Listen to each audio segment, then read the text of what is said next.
नमस्कार दोस्तों, आज की कहानी है चार बेटियों वाली माँ। माँ, तुम अपना सामान पैक करो और चारों बेटियों के साथ निकल जाओ मेरे घर से। अब हम तुम्हें अपने घर में नहीं रख सकते हैं। बेटे की ये बात सुनकर बूढ़ी माँ, जिसकी चार चार बेटियाँ थी, स्तब्ध रह गई। आंखों में आंसू भरकर सावित्री जी कहती है, बेटा मैं कहाँ जाऊँगी चार चार बेटियों को लेकर। एक तुम ही तो हो मेरा एकमात्र सहारा। तुम्हारे अलावा अब मेरा इस दुनिया में सहारा देने वाला कोई नहीं है। अगर तुम मुझे और मेरी बेटियों को घर से निकाल दोगे तो हम कहाँ जाएंगे, कहाँ रहेंगे, क्या खाएंगे और मैं किस तरह से बेटियों का विवाह करूँगी। सावित्री जी की यह बात सुनकर बहू भागती हुई आकर कहती है, हमने ठेका नहीं ले रखा है तुम्हारा और तुम्हारी बेटियों का। तुम सब गांव के गवारों को अपने पास रखकर मुझे कितनी बेइज्जती सहन करनी पड़ती है, यह तो मैं ही जानती हूँ। अब नहीं कहूँगी मैं हाई फाई सोसाइटी में रहती हूँ। मेरी सारी सहेलियाँ हाई फाई सोसाइटी की हैं। तुम लोगों की वजह से मैं उन्हें अपने घर में नहीं बुला पाती। तुम लोगों को देखकर वह लोग मुझ पर हंसेंगी, इसलिए निकल जाओ मेरे घर से। अब मुझे फ्री होकर रहने दो। बेटा, तुम्हारा इतना बड़ा घर है, उसमें पीछे का एक कमरा मुझे दे दो। मैं तो वैसे भी तुम्हारे इतने बड़े घर में नहीं आती हूँ, मेरी बेटियाँ भी नहीं आती हैं। जैसे तुम लोग कहते हो हम उसी तरह से रहते हैं, फिर भी हमें घर से निकाल रहे हो। पिताजी के जाने के बाद एक तुम ही तो हो अपनी बहनों का सहारा।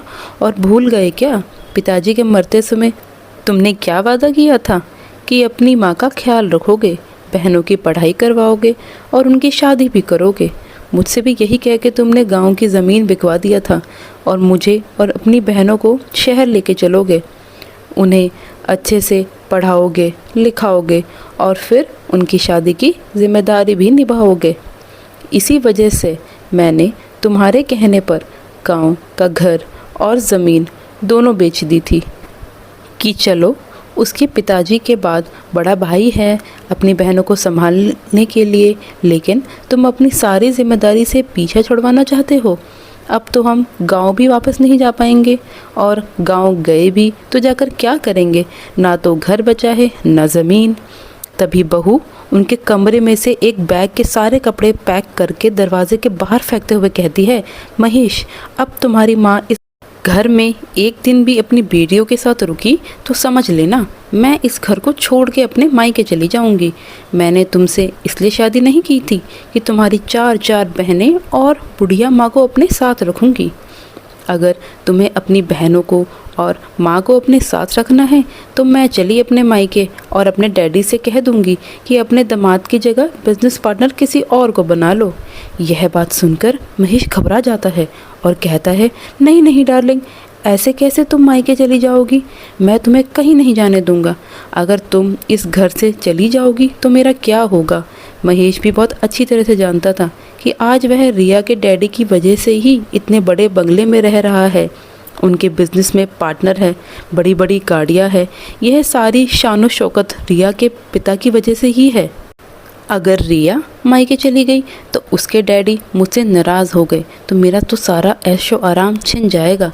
दरवाजे पे पड़े हुए बैग को उठाकर माँ के हाथ में थमाते हुए महेश कहता है, माँ, तुम्हें सुनाई नहीं दिया बहू ने क्या कहा है। अब भी घर की दहलीज पर खड़ी हो, निकल जाओ अपनी बेटियों को लेकर। सावित्री जी की बड़ी बेटी गरिमा, जिसकी उम्र 20 वर्ष है, कहती है, भैया आप माँ के साथ ऐसा व्यवहार नहीं कर सकते हैं। बड़ा भाई तो पिता के समान होता है। बचपन में हम सभी लोग साथ में खेले हैं। मुझे तो अपने भाई पर कितना गुमान था, लेकिन आपके व्यवहार को देखकर मन बड़ा ही दुखी हो गया है।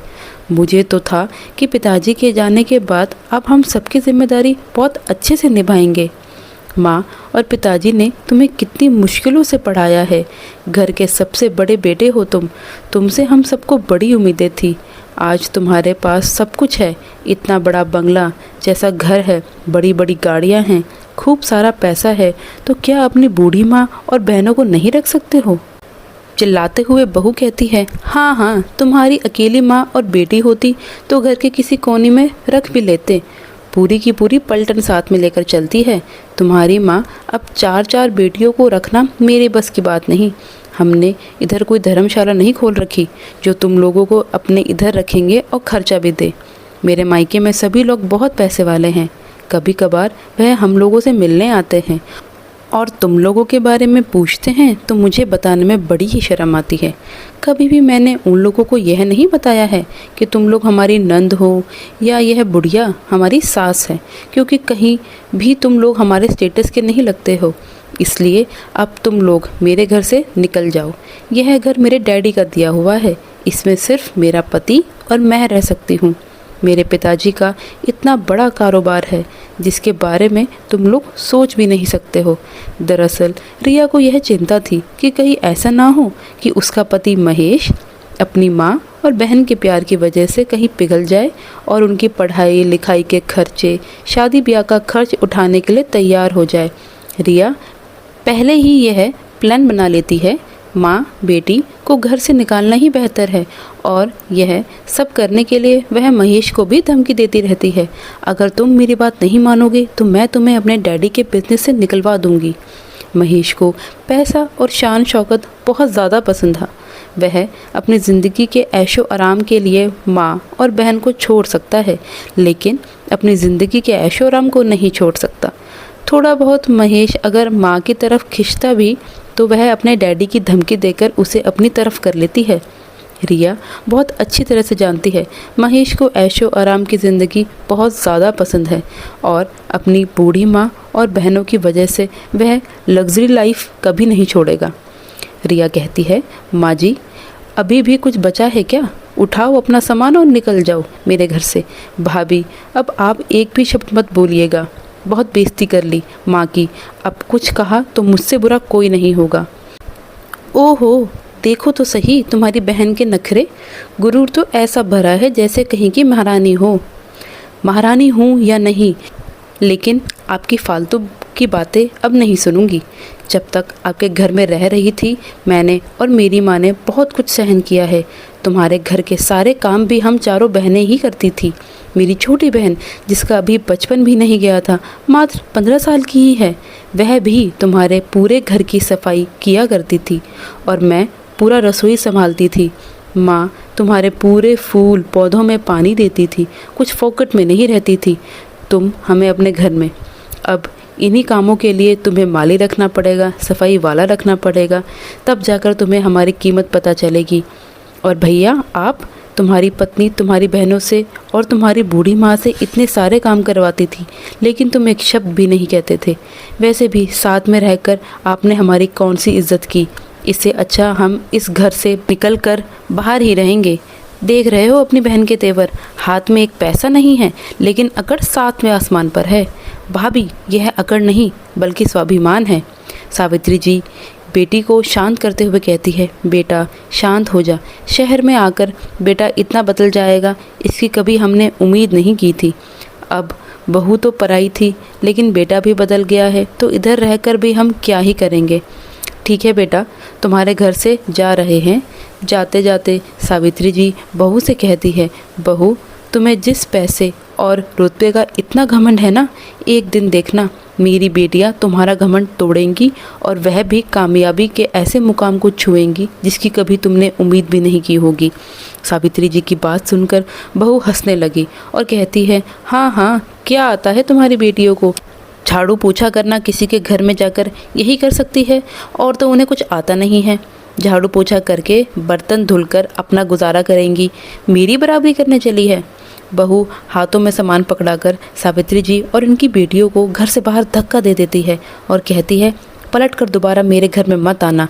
सावित्री जी बेटे की तरफ बड़ी ही आस से देखती है। बेटा भी चुपचाप कर सर झुकाकर घर के अंदर चला जाता है। सावित्री जी और उनकी बेटियां भी बहुत ज़्यादा दुखी हैं। सबसे ज़्यादा बेटे का मुख दर्शक बनकर सब कुछ देखते रहना दुखी करता है।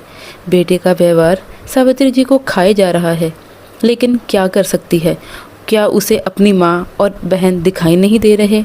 चारों बेटियों को लेकर सड़क के किनारे एक पेड़ के नीचे बैठी हुई थी। तभी सबसे छोटी बेटी महर रोने लगती है और कहती है, माँ अब हम कहाँ जाएंगे, कहाँ रहेंगे, क्या इसी पेड़ के नीचे हमें रहना होगा। बेटी की यह बात सुनकर सावित्री जी चारों बेटियों को गले लगा लेती हैं और हिम्मत देते हुए कहती हैं, नहीं बेटा एक दिन हमारा अपना घर भी होगा, हम भी अपने घर में शांत से रहेंगे, सारी सुख सुविधाएं होंगी, कोई कमी नहीं होगी। हमारे पास बस कुछ दिनों की मुसीबत है, हमें इसे पार करना है और सुख दुख सबकी ज़िंदगी में चलता रहता है। अभी हमारा समय अच्छा नहीं चल रहा है, लगता है भगवान परीक्षा ले रहे हैं। तभी तो 6 महीने पहले तुम्हारे पिताजी हमें छोड़कर चले गए और अब तुम्हारे भाई ने भी हमें छोड़ दिया। लेकिन यह समय भी बीत जाएगा, एक दिन देखना हमारा समय आएगा। इस तरह से अपनी बेटी को सावित्री जी हिम्मत देते हैं। सावित्री जी की हिम्मत की वजह से उनकी बड़ी बेटी गरिमा भी बड़ी ही हिम्मत वाली है। शाम होते होते सबको भूख लगने लगी। माँ, इधर आसपास मुझे कुछ नहीं दिख रहा है।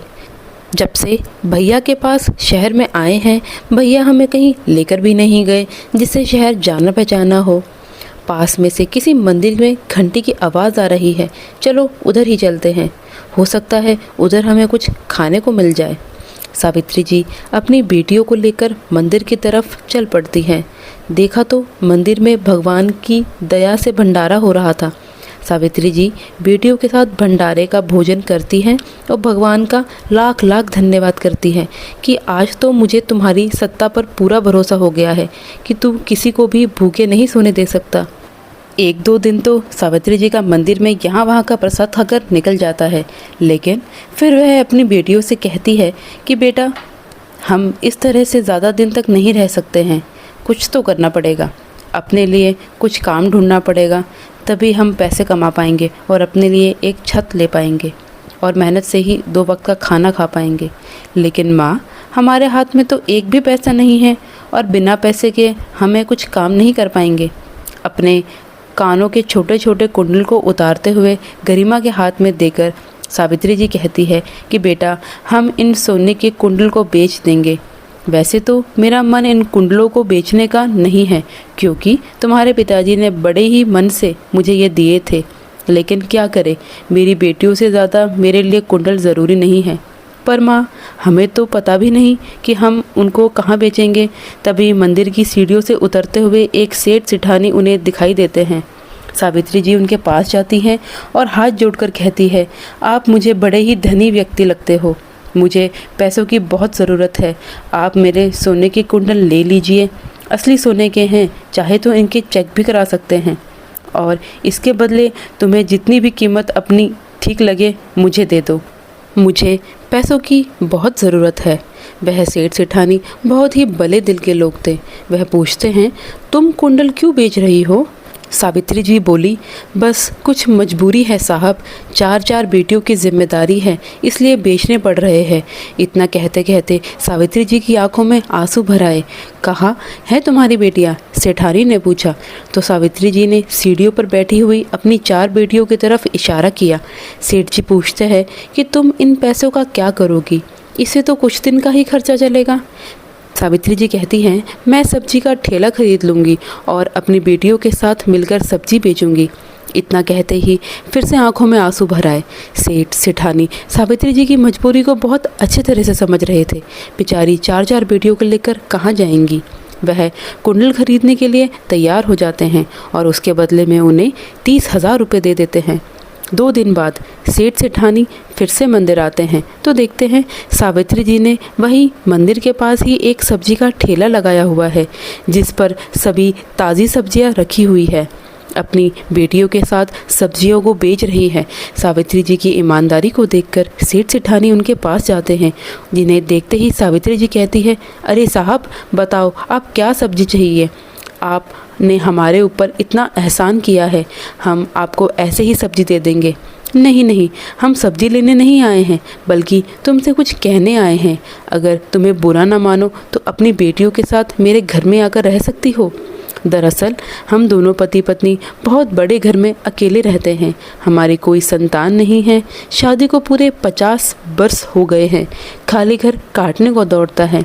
घर में पैसों की कोई कमी नहीं है, लेकिन घर में ना तो कोई बात करने को है, ना कोई अपना। तुम्हें मेरी ज़रूरत है और मुझे तुम्हारी। तुम्हारे जैसे ईमानदार लोग अगर मेरे घर में आकर रहे। सावित्री जी कहती हैं, साहब मैं बिना कुछ काम धाम के आपके घर में फोकट में नहीं रहूँगी, मगर आपके घर में कुछ काम धाम हो और आप मुझे काम के बदले पैसे देंगे तो मैं आपके घर में रहूंगी। जिसे सुनकर सेठ सेठानी खुश हो जाते हैं कि सच में सावित्री जी और उनकी बेटियां बहुत ही ईमानदार और स्वाभिमानी हैं। उन्हें मुफ्त में रहने को और खाने को मिल रहा था, लेकिन फिर भी उन्होंने स्वीकार नहीं किया। मेरा घर बहुत बड़ा है और बहुत सारे काम भी है। मेरा रसोइया काम छोड़कर चला गया है। मेरी पत्नी को खाना बनाने में बड़ी दिक्कत होती है। अगर तुम्हें खाना बनाने का और साफ सफाई का काम आता हो तो मेरे घर में आकर रह सकती हो। बहुत सोच विचारने के बाद सावित्री जी अपनी बेटियों से सलाह मशवरा करती हैं। गरिमा यह निर्णय लेती है कि माँ, हमें काम भी मिल रहा है और रहने के लिए छत भी मिल रही है, तो अच्छा है कि हम सेठ जी के घर चलते हैं। काम भी करते रहेंगे और उसके बदले में पैसे भी मिलेंगे। ठीक है सेठ जी, आज तो नहीं, कल से हम आपके घर आ जाएंगे। आप बता देना हमें कहाँ आना है, ठीक है? हम आपको कल खुद ही लेने आएंगे, इधर ही मिलना हमें। इतना कहकर सेठ सेठानी घर के लिए चले गए। तभी मंदिर में सावित्री जी के बहू बेटे भी आते हैं और सावित्री जी की और उनकी चारों बेटियों के साथ सब्जी का ठेला लगाए हुए देखते हैं।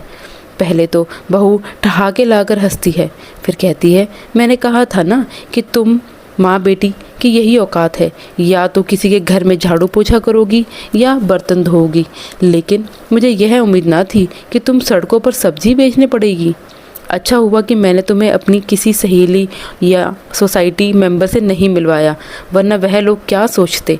और तुम्हें यही शहर मिला था सब्जी बेचने के लिए, कुछ तो मेरे बारे में सोच लिया होता। बहू, अगर आज मुझे सब्जी का ठेला लगाना पड़ रहा है तो उसकी जिम्मेदार तुम दोनों ही हो, क्योंकि तुम दोनों के कहने पर ही मैंने गांव की ज़मीन और घर बेचा था। लेकिन शहर में आकर बेटा इतना स्वार्थी निकलेगा, इसकी कभी उम्मीद न थी। अगर गांव में मेरा घर और ज़मीन होती तो हम उधर वापस चले जाते, लेकिन इन दोनों ने हमें कहीं का ना छोड़ा, हमारा सब कुछ छीन लिया और उसके बाद घर से निकाल दिया। लेकिन एक दिन हमारा समय ज़रूर बदलेगा। जितना आज मेरा और मेरी बेटियों का मजाक बनाती हो, एक दिन देखना तुम्हारी बराबरी पर मेरी बेटियां खड़ी होकर दिखाएंगी। बहू फिर से हंसते हुए कहती है, क्यों मजाक करती हो माँ जी? सब्जी का ठेला लगाकर तुम्हारी बेटियां मेरी बराबरी करेंगी? जाओ बुढ़िया, मेरे घर के पास से सब्जी का ठेला हटाओ। सब्जी के ठेले से सब्जियों को उठा उठाकर महेश फेंक देता है। गरिमा, मेघा, सुधा सब्जियों को फेंकने से मना करती है, लेकिन सब्जियों को फेंककर बहू बेटा कार में बैठकर चले गए। आज सावित्री जी और उनकी बेटियों की आंखों में आंसू नहीं थे, बल्कि उन सब के दिल में एक ऐसी तमन्ना जाग उठी थी कि अब बस किसी तरह से बड़ा आदमी बनकर दिखाना है, खूब सारे पैसे कमाने हैं और भाई भाभी को दिखाना है कि पैसे कमाना इतना मुश्किल काम भी नहीं है। चाहे दिन रात मेहनत करनी पड़े हम चारों बहनों को, लेकिन अपनी माँ का सर कभी नहीं झुकने देंगे। माँ, तुम चिंता मत करो। सुबह सुबह मंदिर के पास सावित्री जी अपनी बेटियों के साथ बैठी ही थी कि सेठ सेठानी कार लेकर लेने आ गए और भगवान के दर्शन करने के बाद उन सब को अपने घर ले गए। सच में सेठ जी का घर बहुत बड़ा था, लेकिन उस घर में रहने वाले सिर्फ 2 ही सदस्य थे। बाहर की तरफ से एक कमरा बना हुआ था जो कि उनके घर के रसोइयों का था। सावित्री जी बेटियों के साथ उसी में रहने लगी। एक दिन सेठानी देखती है कि सावित्री जी की दोनों बड़ी बेटियां घर का सारा काम निपटाने के बाद फटी पुरानी सी किताबों से कुछ पढ़ने की कोशिश कर रही हैं। क्या पढ़ रही हो बेटा? कुछ नहीं मैडम जी, यह मेरी पुरानी किताबें हैं। पढ़ने का बहुत शौक़ है, लेकिन पढ़ाई के बीच में ही छूट गई, इसलिए अपनी पुरानी किताबों को पढ़कर मन बहला लेती हूँ। क्या तुम्हें पढ़ने का शौक़ है? तुमने पहले क्यों नहीं बताया? कल से ही हम तुम्हारा किसी अच्छे से कॉलेज में एडमिशन करवा देंगे। तुम्हारा ही क्यों, तुम चारों बहनों का कॉलेज और स्कूल में एडमिशन करवा देंगे। आराम से पढ़ाई करना। सेठानी की बात सुनकर चारों बेटियों की आंखों में खुशी की चमक दौड़ गई। पढ़ाई की बात आने पर एक बार भी उनकी बेटियां मना नहीं करती हैं। घर के सारे काम धाम करने के बाद सावित्री जी की चारों बेटियां मन लगाकर पढ़ाई करती। गरिमा का LLB करने का सपना था और वह जल्द ही अपने सपने को पूरा कर लेती है। दूसरे नंबर की बेटी मेघा पढ़ाई में बहुत ही होशियार थी। वह भी पुलिस विभाग के एक अफसर बन जाती है। तीसरे नंबर की बेटी को पढ़ाई से ज़्यादा इंटरेस्ट नहीं था, इसलिए माँ कहती है उसे अपना बिजनेस करना है और वह एक छोटा सा बुटीक का बिज़नेस शुरू करती है और धीरे धीरे उसका बिज़नेस बहुत बढ़िया चलने लगता है और खूब मुनाफा भी होता है। और छोटी बेटी यूपीएससी की तैयारी कर रही है। इसी तरह करते करते पूरे 10 साल बीत गए। दूसरी तरफ इन 10 सालों में महेश और रिया की ज़िंदगी में बहुत कुछ बदल गया था। रिया के पिताजी, जिसके बिज़नेस में महेश पार्टनर था, उनकी हार्ट अटैक की वजह से मृत्यु हो गई। सारा बिज़नेस का भार महेश के कंधों पर आ गया था।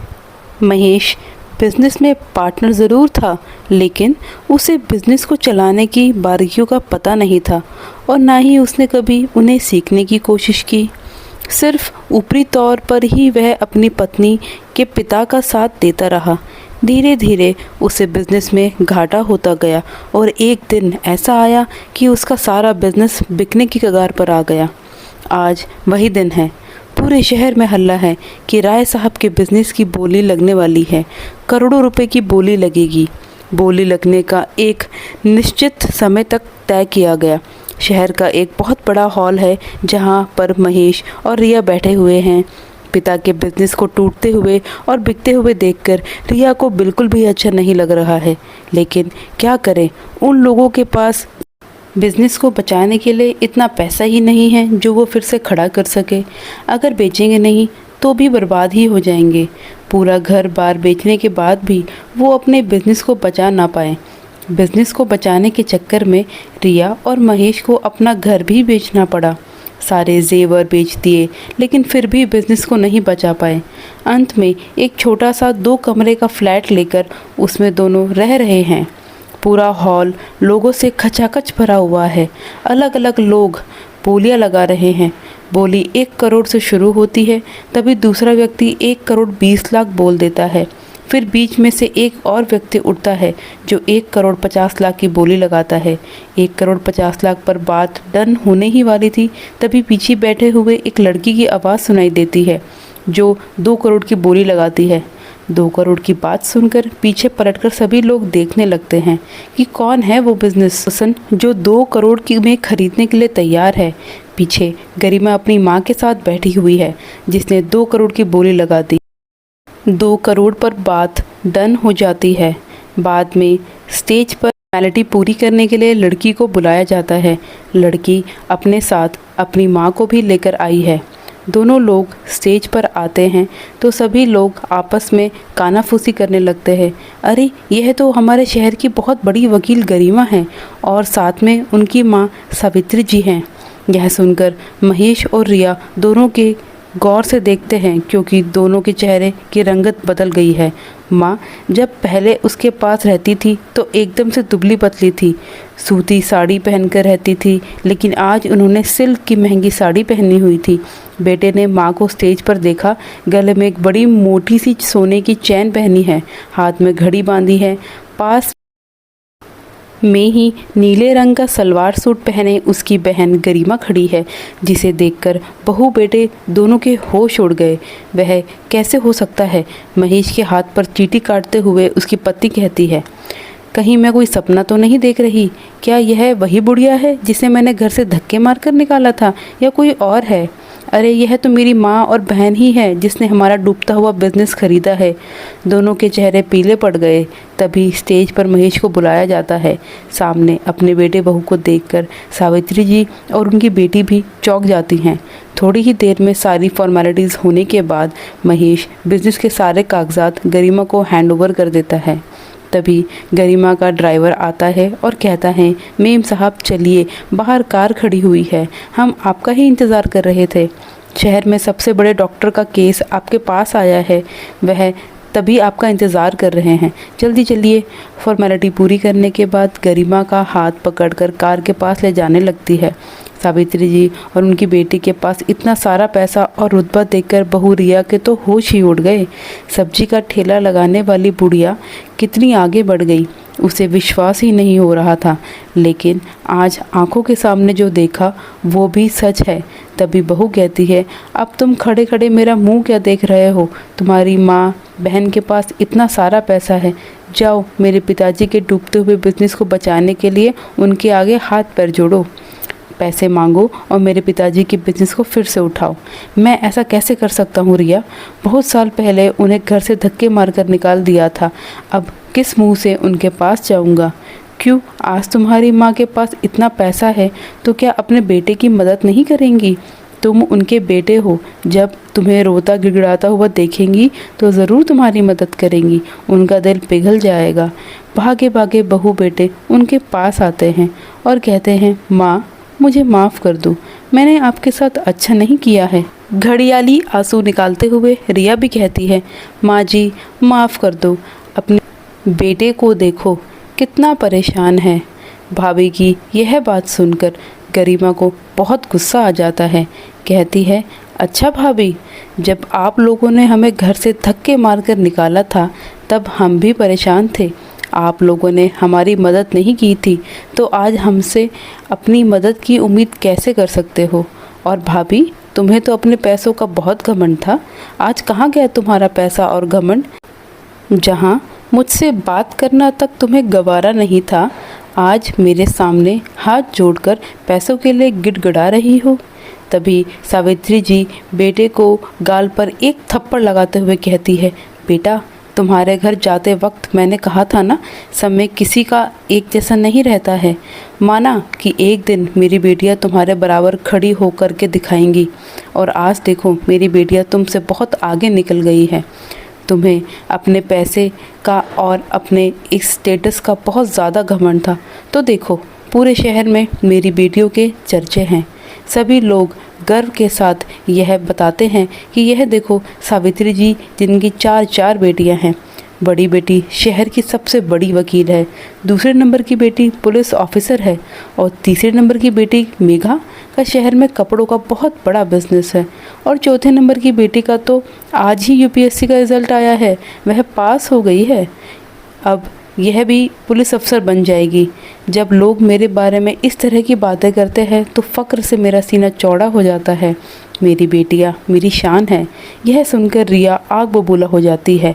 मन में सोचती है, मैं तो समझ रही थी कि इसकी एक ही बेटी वकील बनी है, बाकी तो वैसे ही होंगी, लेकिन इसकी तो चारों बेटियाँ पढ़ लिख कर बड़ी बड़ी अफसर बन गई है। जलन के मारे रिया जली कुड़ी जा रही थी। महेश कहता है, माँ अगर वह चारों आपकी बेटियाँ हैं, मैं भी तो आपका बेटा हूँ। आज आपके बेटे को आपकी ज़रूरत है, तो क्या मदद नहीं करोगी? कैसी मदद? कौन सी मदद? तुम्हारे जैसे बेटा होने से तो अच्छा है कि मुझे एक और बेटी होती तो भला होता। मुझे नहीं चाहिए था तुम्हारे जैसा स्वार्थी और लालची बेटा, जिसे पैसों के आगे कुछ दिखाई नहीं देता है, ना तो अपनी माँ और ना ही अपनी बहन, बस अपनी पत्नी के कहने पर चलता है। तुमने कभी अपने बेटे होने का फ़र्ज़ नहीं निभाया और मुझे फ़र्ज़ का ज्ञान दे रहे हो। मैंने तुम्हारे लिए क्या क्या किया है, इसकी लिस्ट अगर निकाल कर दे दूं तो गिनतियां करते रह जाओगे। इसलिए हट जाओ मेरे रास्ते से। जिस माँ का सब्जियां बेचने भी तुम्हें गवारा नहीं था, कभी यह चिंता नहीं की कि माँ को घर से निकाल दिया तो क्या खाएगी, बाहर अनजान शहर में कैसे रहेगी।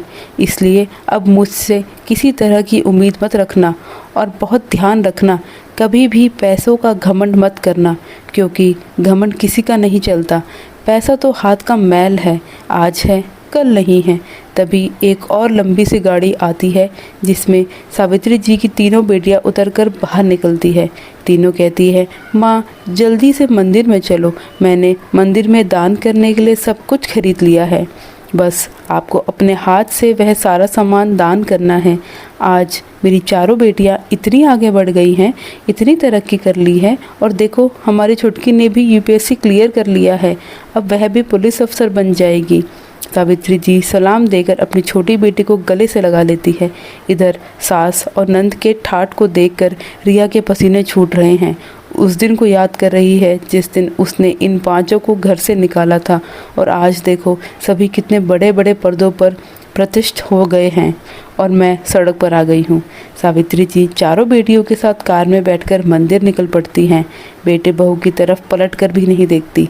सावित्री जी को चारों बेटियों ने मिलकर शहर में एक बड़ा सा घर खरीद लिया है, जहाँ पर अब वह रहती हैं और अपने साथ मदद करने वाले सेठ सेठानी को भी रखती हैं, क्योंकि उन दोनों ने सावित्री जी और उनकी बेटियों के साथ जो किया है इतना तो अपने भी नहीं करते। बहुत सारे एहसान थे उनके। उन लोगों को बुढ़ापे में अकेले छोड़ना सावित्री जी ने सही नहीं समझा। अपने घर ले आई और इनकी ठीक से देखभाल करती है। तो दोस्तों, कहानी आपको कैसी लगी कमेंट करके ज़रूर बताएं और वीडियो अच्छी लगी तो लाइक और शेयर ज़रूर करें। धन्यवाद।